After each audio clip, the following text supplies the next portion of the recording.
Hello and welcome to success mantra. तो स्वागत है एक बार फिर से आप सभी का अपने यूट्यूब चैनल पे।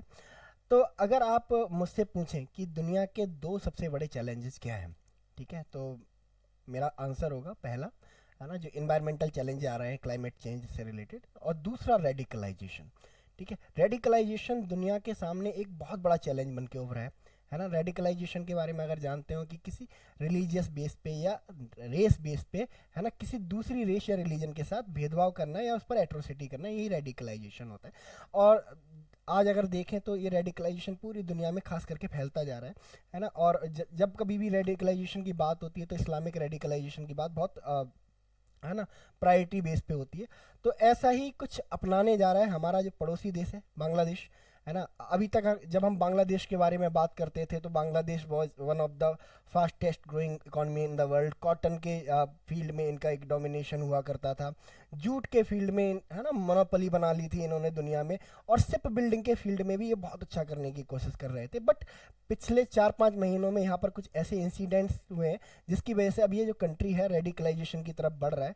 और इसकी तरफ एक ऑफिशियल कदम बढ़ा दिया गया है ना। During the hearing in high court, जो बांग्लादेश के अटॉर्नी जनरल हैं, है ना, जिनका नाम है मोहम्मद असाद जमान, इन्होंने बोला है कि भाई जो बांग्लादेश का कॉन्स्टिट्यूशन है, अब टाइम आ गया है कि हम उसमें से सेकुलरिज्म जो वर्ड है वो हटा दें।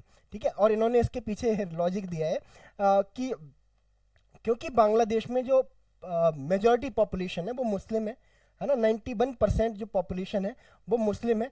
तो दैट इज़ वाई अब टाइम आ गया है कि अब हम जो अपनी कॉन्स्टिट्यूशन है उसमें से क्या हटा दें, सेकुलर वर्ड हटा दें, क्योंकि अब बांग्लादेश को टाइम आ गया है एक इस्लामिक रिपब्लिक बनाने का। ठीक है, तो बांग्लादेश ऑलरेडी, वैसे तो अगर बांग्लादेश के कॉन्स्टिट्यूशन को देखें तो बांग्लादेश के कॉन्स्टिट्यूशन में सेकुलरिज्म वर्ड का, है ना, जिक्र तो जरूर है, बट बांग्लादेश सेकुलर फैब्रिक नहीं रखता है। बांग्लादेश का जो मेजर रिलीजन है, स्टेट रिलीजन है, वो इस्लामी है। अब बट बचा कुचा जो सेकुलरिज्म है जिसकी वजह से, है ना, वहाँ पर जो हिंदू, क्रिश्चियन, बौद्ध, जैन वगैरह जो सोसाइटीज है, अदर रिलीजन है, वो फ्लोरिश कर रहे हैं।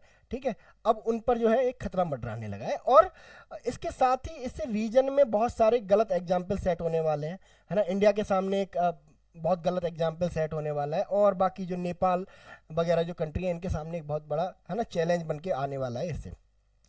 लाइक क्या होगा कि अगर बांग्लादेश अपने जो कॉन्स्टिट्यूशन है उसमें से सेकुलरिज्म शब्द को हटाता है, अगर हटाया इन्होंने, तो इंडिया में भी, है ना, देयर आर द चांसेस कि भाई इस तरह की डिमांड उठने लगे, है ना। बांग्लादेश, हमारे इंडिया में भी आजकल बात होती रहती है कि भाई, है ना, कि जब world has 56 Islamic country, why don't we have a single Hindu country. तो हमें इंडिया को भी क्या बना देना चाहिए, हिंदू राष्ट्र बना देना चाहिए। तो अगर बांग्लादेश ऐसा कोई स्टेप लेता है तो इंडिया में भी ये जो हिंदू राष्ट्र बनाने की मांग है वो क्या हो सकती है, तेजी पकड़ सकती है। इसके अलावा नेपाल, नेपाल पहले 2008 से पहले एक हिंदू नेशन हुआ करता था, है ना, एक हिंदू रिलीजन वाला नेशन हुआ करता था। बट आफ्टर 2008 जब उन्होंने अपना कॉन्स्टिट्यूशन अडॉप्ट कर लिया, है ना, उसके बाद वो सेक्युलर स्टेट बन गए।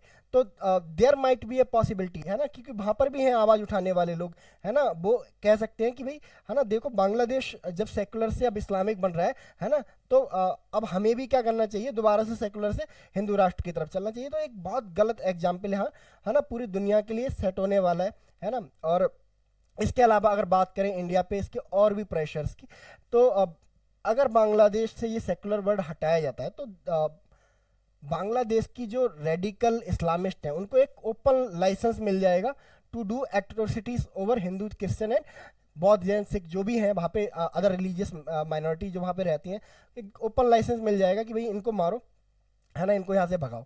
इसका इम्प्लीकेशन इंडिया पे ही होंगे कि बहुत सारे रिफ्यूजी, जैसे 1971 में, है ना, बांग्लादेश से, बंगाल से भाग के आए थे, ईस्ट पाकिस्तान से भाग के आए थे। तो there might be a possibility कि बहुत सारे जो हिंदू रिफ्यूजीज हैं, सिख रिफ्यूजीज हैं, या जो बौद्ध रिफ्यूजी हैं, वो इंडिया की तरफ रुख करें और इंडिया की जो इकोनॉमिक कंडीशन है उस पर और ज़्यादा वेटेज डालने की कोशिश करें। तो इंडिया के सामने एक क्राइसिस बन के उभर सकती है।